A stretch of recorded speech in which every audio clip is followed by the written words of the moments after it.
started this school, we never could have imagined. Our vision was as big as 7 people or 10 people.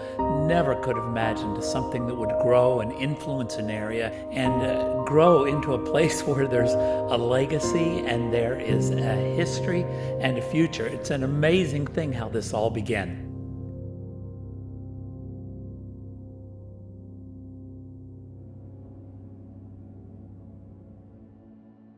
I would say that the school started because of bad Sunday school performance. When all the kids at 4 years old would make masterful drawings with crayons so skillfully coloring Jesus and the little children, Devin would take one purple crayon and go, and then use the rest to do a sword. So Sherry decided that she wanted to start, to hold Devin back a year, so that he would be able to mature a little bit more, which was also a big idea back then. It's not as popular today. So we had a neighbor, Val Morgan, who worked at the school for 18 years with us. And she was a certified teacher, and Sherry was a certified teacher. And Brandon was already in, he was in 4th grade, I think it was. And so she started this little school with 7 kids, okay, in a daycare, in a friend's daycare.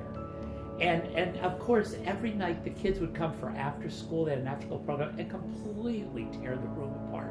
Sherry and Val would come home like, oh, they'd have no respect, you know. The lady who ran it was very supportive of us having a school. So it's kind of a miracle that at the same time that Sherry's parents had owned farmland for years. Literally, it was just like hanging around their neck from in the family. And a guy came along and they sold it. And they came to us and said, would you like to have a great big house in Brentwood? You could sell your house and have really great schools. And Sherry said, no, we love it here, but I would like a house for a school. Part of what helped in starting the school, Val and I both had educational backgrounds. I had a teaching degree, an endorsement in special ed. Mrs. Morgan was also a teacher. My husband had a background in biblical studies. So we just really wanted a school that would have excellence in education with a spiritual emphasis. We wanted a fun, joyful environment where I wanted excellence in education, we wanted joy, we wanted the kids to know Christ, and I really think that happened. That was the beginning of the school. We literally started this school where I think the first ad was, think you can't afford a public school. Think you can't afford a private school? Sure you can. So we called it Lancaster Christian Academy, and we started the school. And that painted this house, fixed it up. It was like kind of Little House on the Prairie school. It was a cool building. First year, we had 10, we wanted 10 kids. The vision was 10 kids. Sherry would teach 1 week and Val would teach 1 week, Miss Morgan. And guess what? We had 42 kids. The next year we had 82. And I can say this now, the house legally could have 100. And we had 101. So every day you were praying, please send the flu, or don't let the city we've got to get out of here. We so filled up that school, that little schoolhouse. It was crazy. And we needed a building. So we had a father in the school who had 3 kids, Smothermans, Mr. Smotherman. And he kept saying, Keith, I really think I could build that building. And finally, he went and worked it up. And it's like, when they approved that building, it was February. School had to be open. School starts around August 15th. Back then, August 20th. That's when it started. Literally, that's impossible to build that building. If it doesn't go up, if it doesn't get up, if the doors don't open, your school's done, your loan is done, you've lost all the students to pay the bills. Everything is on the line. And believe me, when you are doing what you're doing in the school, everything is on the line. So many times, your faith is out there at the very end, and the Lord comes through, or you're over. You know. We really were lucky on that first school. We went from breaking ground to holding class in there in 120 days. Nothing ever went wrong on that first building. Everything fell into place, just like you'd want it to. When the first year they had the school and my 3 boys were going there, they knew I was a builder. I don't know how that came up, but because there were so few students, they knew every parent, so they knew what everybody did, and they knew I was a builder. And because they were continually updating and improving the old house that they started in, they would ask my opinion, and I never did any work on it, but they'd say, you know, what do you think about doing this, or do you think this is feasible? And at some point, it's going to be more practical to just build a new building than it is to keep expanding and updating this old house. And he said, you know, we just can't afford it. And I said, I could do it cheaper than you think. It's not going to be as expensive as you think. And it just went from there. That building went up and it served us so well. I think of Kim Jeffcoat coming in to help us. She was right before you, and she came in, and you know what? She literally brought people from her church, 30 people who would stay all night to get all the rooms decorated to be open, beautiful and cool and funky. Kim literally was the secret of getting those rooms open. She didn't ask for anything. She continued to stay, help with cafeteria, working free. Finally, I had to start to give her, and she had worked for UPS and earned big money. I had to start to give her minimum wage. It's like, I have to give, I can't afford you. The more she was there, the more she just really helped. The next thing is, we outgrew that building. We went from just a little house to a school that had 14 classrooms and a multi-purpose room. So, and we filled that up. And it was like, either we have to send away kids and stop growing. Once again, Mr. Smotherman got the Early Learning Center open on time. We had to have 56 students to meet the bills, okay? And we had to be open and up to go by August 15th. And it was up and going, and we had 58 students. You know, it was just one of those things where I saw at the last minute, okay, well, let me know if you need any help. It's going to be a great opening. And the next thing I knew, there was a lot of stuff that wasn't done. We were getting close to the deadline, and I just thought, well, you know what? I'm going to bring coolers full of food. We're going to have tons of people. Everybody's going to come in and volunteer. We're going to stay till 2 and 3 in the morning and staple up posters, and we're going to get it done. I worked 4 years in the main school, and then the Department of Education said, the pre-K program is so great here. You guys need to think about opening up a pre-K. And I thought, we don't have enough room to open up a pre-K here. We're running out of room as it is, and we've got almost every room at capacity. And I told Lavelle, I said, that lot right there is the perfect place to build a preschool. Next thing you know, Lavelle just trots right out the door, goes right over to the lot. The grass is almost as tall as she is. She just goes right over there and writes the phone number down, gets right on the phone with the person. And the next thing you know, we're building the school. I think one of the things that the Lord supplied was great people as we grew. A kid from our church was helping us put desks together, and he goes, I have a cousin that graduated from Lee University, and he's really good with kids, and he really would be a great teacher. My name is Ray Green. I had the opportunity to work at Lancaster Christian Academy back from 2004 to 2009, and what a sweet 5 years that was in my life. It's where I was given a start to become not only a teacher but a coach and a football coach at Lancaster. It's kind of a great story how that all came about. My wife and I were walking our boxer by the school one day. His name was Duke, and we were walking by the school and saw Mr. Lancaster picking up stuff out of the front yard, and we walked over and started talking, and our dog decided to relieve himself there in the mulch, which was kind of embarrassing. Keith had a big laugh about it, and we got to talking, and 3 hours later I'm sitting in the office with he and Sherry, and signing a contract to become a teacher there, and it was life-changing for me. I'll be forever grateful to the Lancasters for giving me that opportunity. I guess one funny thing I can recall is our first football game. After we won the game 20-0, Keith comes running down to the field and was just ecstatic that our uniforms matched and all the coaches matched. And I remember just being something that I thought was funny. That was the thing he was most excited about, with that the coaches all matched with khakis and shoes and shirts and whatnot. Our 2018 went 10-0 there. That was a great memory.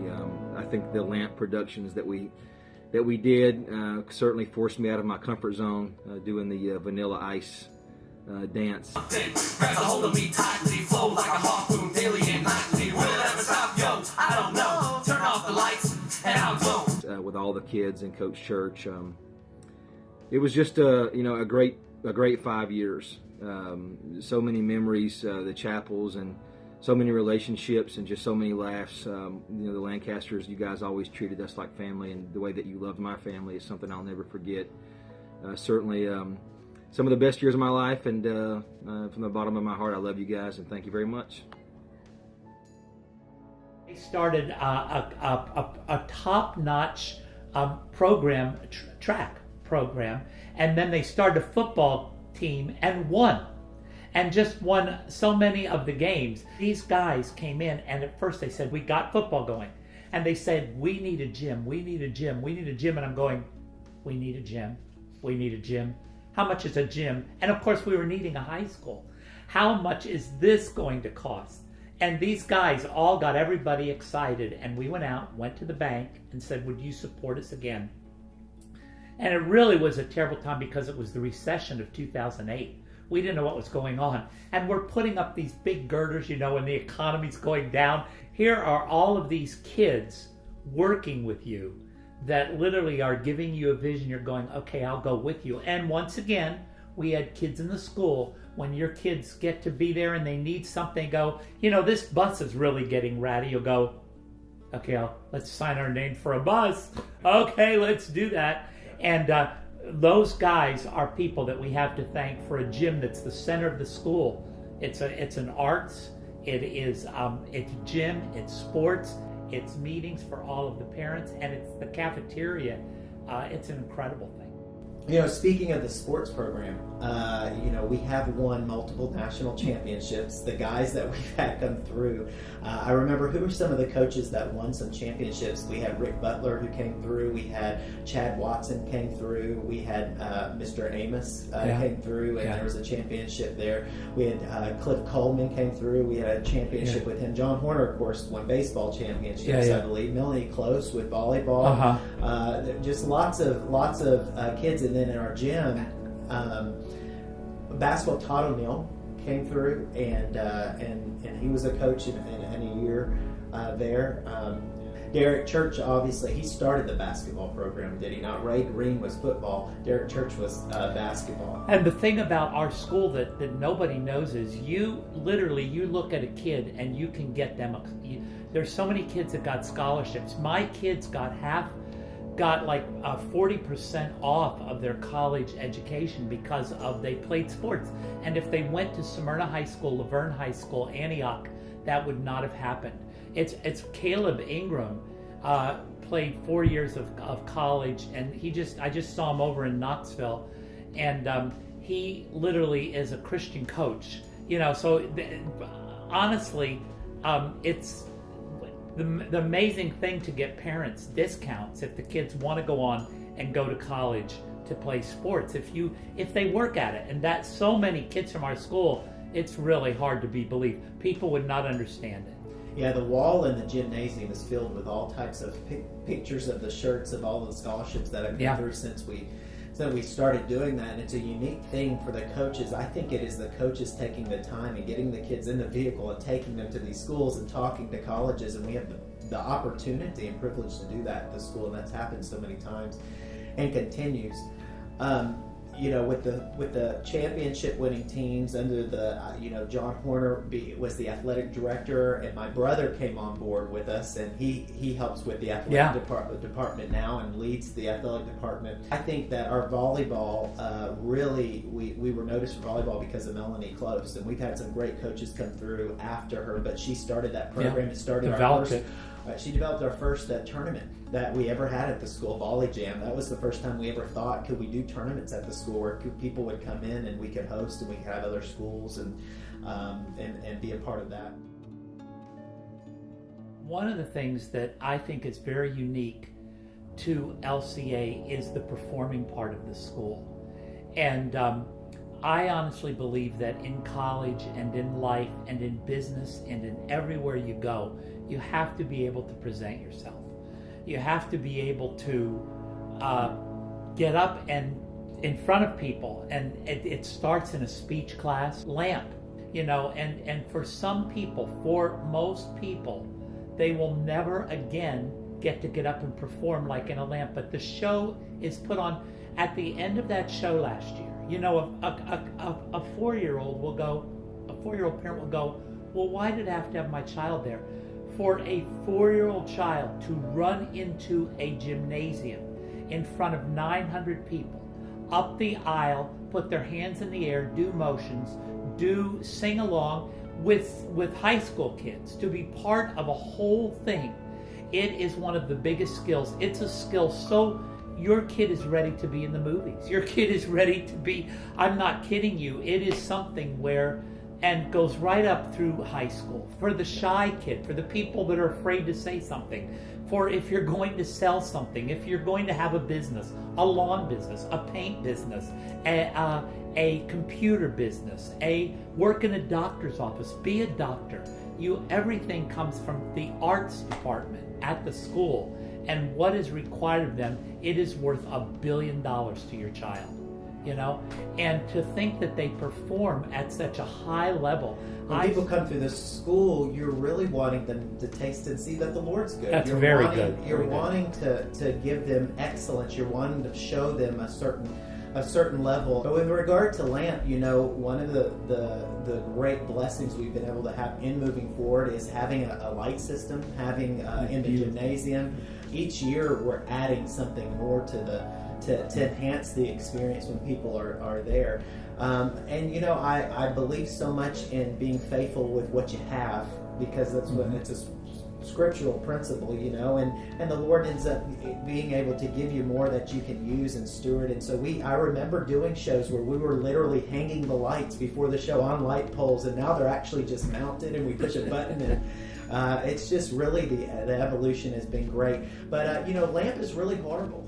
For me, it's horrible. Everybody walks out of the show at the end of the year, and everybody's laughed and they've cried and they've had an experience, and they walk out and they say, "Man, how are you going to make next year better?" And I can't stand it. I can't stand, because I've got to figure out what are we going to do. But you're hoping that we can get an idea, and really, I learned from you. You know, you do come to LAMP, and guess what? You're going to see some riot. You're going to see some things that you're not expecting from a Christian school.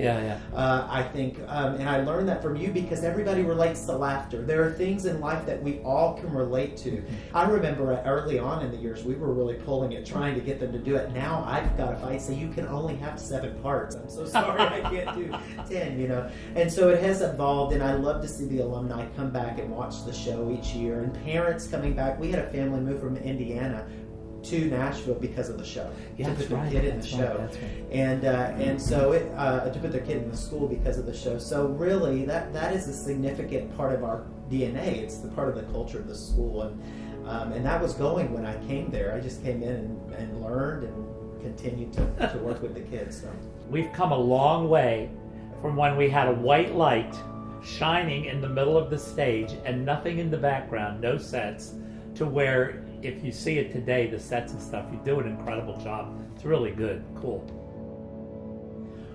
One of my most fond memories that I'll hold on to going forward was right prior to my knowledge of the transition that was going to be taking place, because you were already had some things in motion and you were starting, is you pulled me into the office one time and you set me across from you on the couch and you said, you know, Kevin, whatever happens to this place, this ministry, if you're involved, always keep it about the Lord. And you know, it was some of the most growing times, fun times, joyful times, laughing times were sitting under you and Sherry and watching the ministry unfold, learning things, learning how to step out in faith and watching it work, even though you were scared out of your mind some of the times, and just watching your passion, your love for your kids and the kids in the school, and how you loved them, and really how you wanted to take Christian education and you wanted to make it something that was relevant and fun for kids, that they would actually want to buy into the Lord.